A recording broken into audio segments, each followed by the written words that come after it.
Good morning, everyone. Today, I'd like to give you a brief overview on the usage of blockchain within the aerospace industry and specifically the aerospace supply chains as initiated by Honeywell Aerospace. Before we get into the nitty-gritty, let's learn a little bit about the aerospace industry as it exists today. Despite the sophistication of many aerospace systems and platforms, their supply chains, both for raw material and finished products, and even post-production maintenance, are still managed traditionally, and these are very manual processes. Some government customers have applications to trace and certify parts, but orders, part status, retrofits, and other routine processes have to be coordinated across multiple systems, with each supplier keeping tabs on its own information. Many OEMs also have their own centralized systems to coordinate with suppliers for a given program, but those are proprietary and siloed. On the right, you can see an infographic of the kind of supply chain that Boeing had to contend with for its 747 Dreamliner.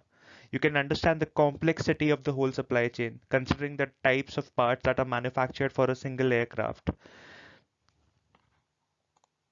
To understand how Honeywell Aerospace is leveraging blockchain, we should probably look at their startup GoDirect Trade. GoDirect Trade acts as a B2B marketplace to sell used and new aerospace parts. You'd be surprised to know that the size of the used aerospace parts market globally is $4 billion annually. Now, what GoDirect Trade is trying to do is build a system of trust within the aerospace supply chain.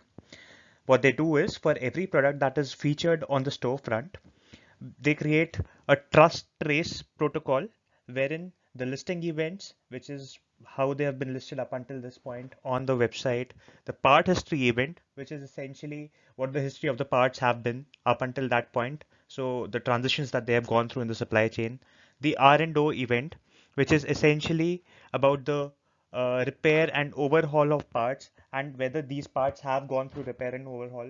That particular point in time changes are tracked.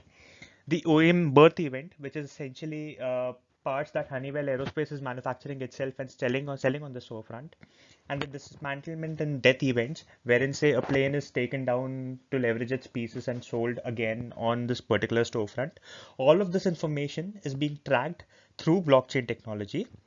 Additionally, the bill of sale event is also being tracked and added uh, to the blockchain. So for every sale that is made on the GoDirect Trade website, that event is particularly tracked and added along with the information about what price it was sold for, whom it was sold to. So you have all of this information available on the blockchain directly. Let's learn a little bit more about Honeywell. Honeywell is a $40 billion company with varied interests.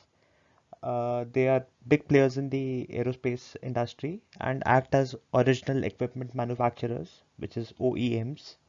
So essentially, in the supply chain, they are working on the birth of the part and the first sale to the customer.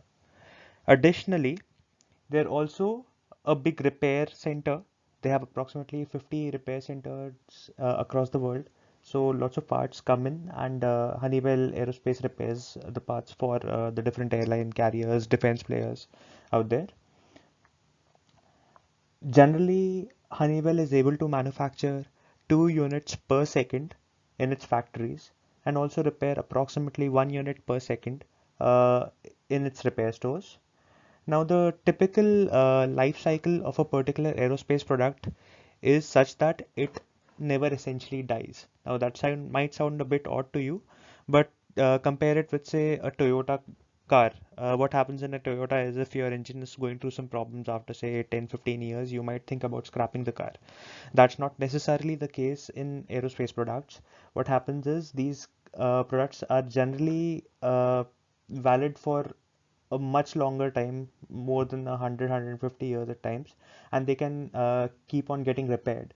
Now, to check what the repair status is for a particular aerospace product, there are documents called airworthiness documents that are maintained for each product, which track the ownership changes, the aircraft installs and removals, the for sale listings, and the repairs that the particular part has gone through. and only then, after a part is deemed too difficult to repair, is it scrapped, and death is essentially declared for that particular part. Honeywell is tracking all of these processes on the blockchain that it has developed and allowing for the end customer to have an idea about the history of the product, essentially. What it is doing with all of this information is building a search engine of sorts for any parts buyer to check the status of that particular part that he's buying. He can go to the Trust Flow website. This is a screenshot of the website, and search for the whole pedigree information of the particular part. So you have part pedigree, which essentially ensures trust about the product that is being sold through Honeywell directly or through their storefront, which we had talked about earlier. And you also see the quality documents. So the airworthiness documents are also being tracked on the block. Now let's have a look at the Honeywell manufacturing process and identify how they're adding all of the information that they are to the blockchain. The first part within the supply chain is essentially the birth of the raw material, so the raw material acquisition by Honeywell itself.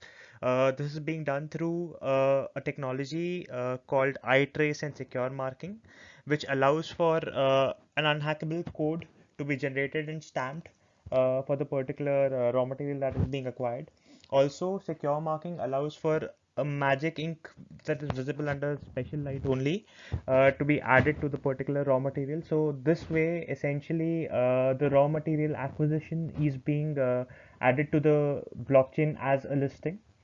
Uh, After that step comes in the birth of part step, essentially, which is when the assembly of the raw materials takes place and the final product that Honeywell manufactures is created.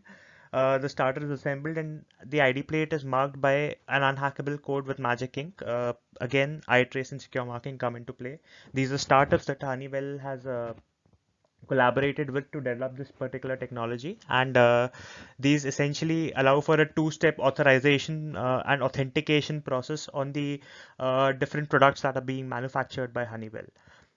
Additionally, there are three external nodes with other original equipment manufacturers, aircraft scrappers, and repair workshops who are also adding these particular events to the blockchain as they occur with different aerospace products. This is all secured through the IBM Hyperledger Fabric, which has tie-ins with other different aerospace parts manufacturers like Lockheed Martin, Boeing, Safran, and uh, this basically allows for a particular company to have access to readily available data from other companies. It's not siloed necessarily, and this essentially ensures trust within the whole supply chain as it exists today. Quite a few complex topics, right? Let's look at an executive summary in form of a video made by Accenture, which talks about the distributed ledger.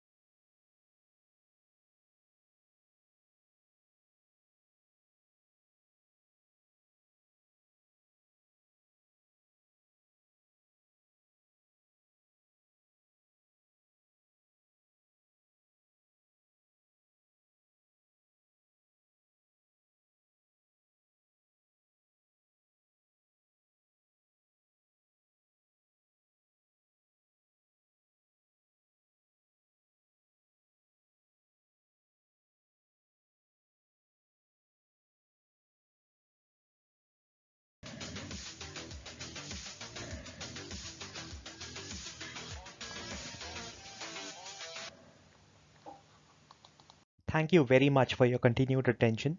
I'd like to open the floor for questions now.